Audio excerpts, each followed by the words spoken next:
L'activité de jeu est définie tout d'abord par le plaisir. Grâce à un jeu vidéo, je vais pouvoir exercer un certain nombre de capacités, des capacités de concentration, des capacités de réflexion, des capacités de stratégie, mais aussi des capacités de dextérité des doigts tout simplement, ou de rapidité à analyser les informations sur un écran.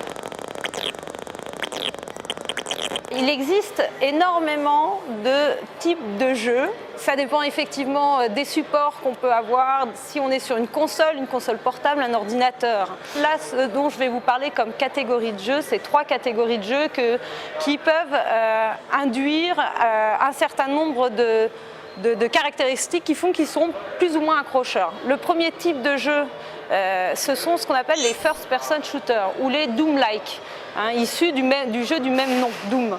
En fait, dans ces jeux, on est dans des jeux en 3 dimensions, dans ce qu'on appelle une vue subjective. Ça veut dire que le bras du joueur est prolongé à l'intérieur de l'écran, généralement par une arme, parce que dans ces jeux, l'objectif principal, c'est de tuer un maximum d'adversaires. Ces jeux, finalement, ils vont nécessiter beaucoup de concentration, et d'ailleurs plus de réflexes que de réflexion. Ce qui se passe, c'est qu'on est tellement concentré qu'on oublie tout le reste. Mais la plupart des gens s'arrêtent d'eux-mêmes pour ce genre de jeu. La seconde catégorie de jeux que je vais distinguer, moi, ce sont les RTS, qu'on appelle les jeux de stratégie en temps réel. Donc c'est un jeu assez traditionnel, somme toute, c'est un jeu où on s'oppose, où on est dans l'affrontement, dans le défi avec un autre adversaire. Ça ressemble un petit peu aux échecs. Pour maintenir son classement mondial, si par exemple je suis dans les 10 premiers, il faut jouer tous les jours. Donc pour ce jeu, on a pu observer quelques cas pareils d'usage intensif et excessif. Surtout, une fois de plus, quand ces jeux se sont retrouvés en ligne.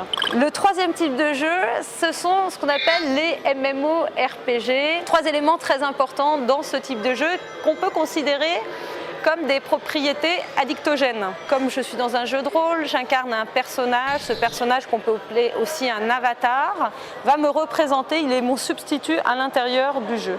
Pour construire ce personnage, je vais investir beaucoup de temps généralement, ce qui fait que forcément ça va créer un attachement. Il y a une accroche très forte qui se fait entre le joueur et quelque part un peu son prolongement numérique. Le second point dans ces jeux qui est très accrocheur, c'est le type de monde dans lequel évolue l'avatar. C'est ce qu'on appelle des mondes persistants. Un monde persistant, ça veut dire que le jeu se développe sur lui-même. Ça veut dire en fait que même quand je suis absent, il peut se passer des choses à l'intérieur du jeu. Donc ces mondes, ils sont persistants, ils sont aussi permanents. Permanent, ça veut dire accessible 24 heures sur 24. L'autre point, c'est qu'ils sont infinis. Même si on meurt dans ce jeu, si mon avatar vient à périr dans un conflit, eh bien je vais être ressuscité. Donc ça donne une notion encore plus d'infini. Et puis il y a le groupe, parce que dans ces jeux, très généralement, on se regroupe au sein de guildes, et des guildes qui vont effectuer ensemble ce qu'on appelle des instances, des quêtes, généralement aller massacrer un monstre très très puissant qu'on ne pourrait pas massacrer seul. Le groupe entraîne quelque part l'interdépendance entre les joueurs.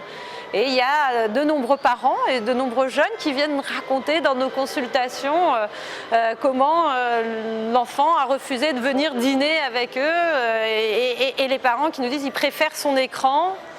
Et les jeunes qui nous disent mais non, mais j'avais dit que j'y serais, je m'étais engagée, et là il y a comme un conflit de loyauté finalement entre la parole que je donne à mes parents et la parole que je donne à mes copains. Voilà ce qui fait que tout particulièrement les MMORPG sont des jeux plus attractifs, peut-être plus addictifs que les autres catégories de jeux.